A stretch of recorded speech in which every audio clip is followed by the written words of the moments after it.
That's the one thing we don't have right now, is a motive behind this. We do not understand what motivated him to do what he did, and that will also be part of the continuing investigation as we try to learn more about him and to understand why he took the actions that he did. Joining me right now with more on that and a lot more, House Majority Leader Kevin McCarthy. Majority Leader Kevin McCarthy, good to see you. Well, thanks for having me back. Thank you so much for joining us. Your thoughts on what just took place? You know, there's been a lot of criticism about the FBI. They did an excellent job here. I think law enforcement all around, they worked together from ATF, FBI, and the local law enforcement.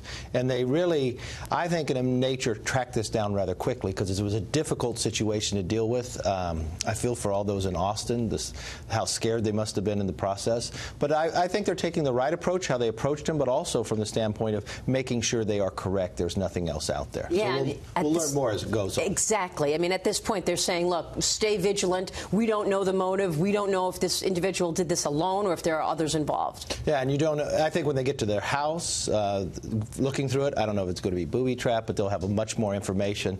And it's interesting if there's not somebody else involved in these type of situations. So we'll have to look and see. Let me move on, ask you about the spending bill, what you're working on this week. Will we see a government shutdown? It appears you've agreed on a top-line number, but are going through details. Where are we?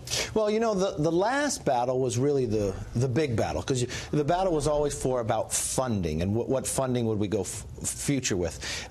Military needs the resources, and this is going to be the greatest increase for the military in about the last decade, because they needed the increase of where we're going. You get a pay raise for the troops, but more importantly, the investment that has been cut for so many years to keep us up, especially when you're looking at North Korea, Russia, and others. We have to be able to make that investment going forward. It's just finishing out the details. I believe we'll finish today, post something, and then be able to vote in the next day or two. Let me ask you about that, because Reuters is reporting that it will include nearly $1.6 billion for border security. Is that true?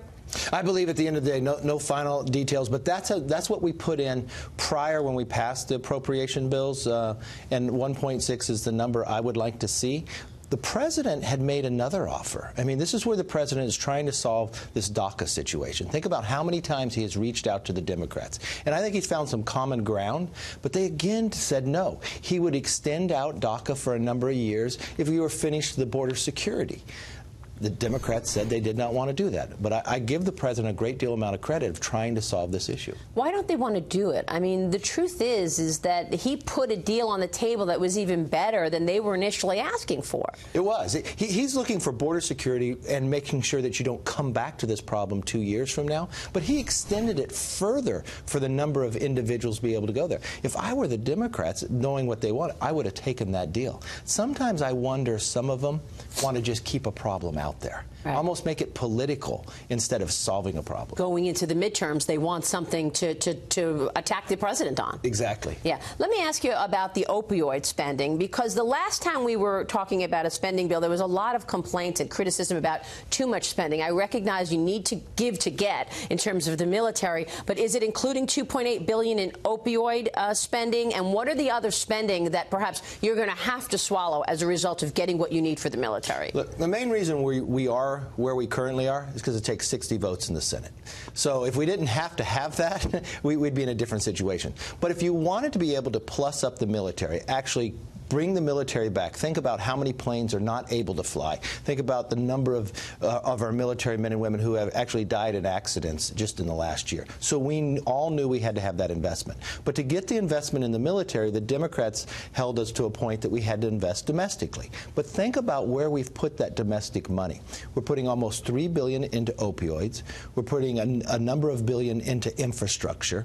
And that's the part that we've been working out, directing where. In the last Congress, we had the CARA bill dealing with the opioid, but you're having almost 175 people a year die, brothers and sisters, from the standpoint of for this opioid epidemic, and it's got to stop. Yeah,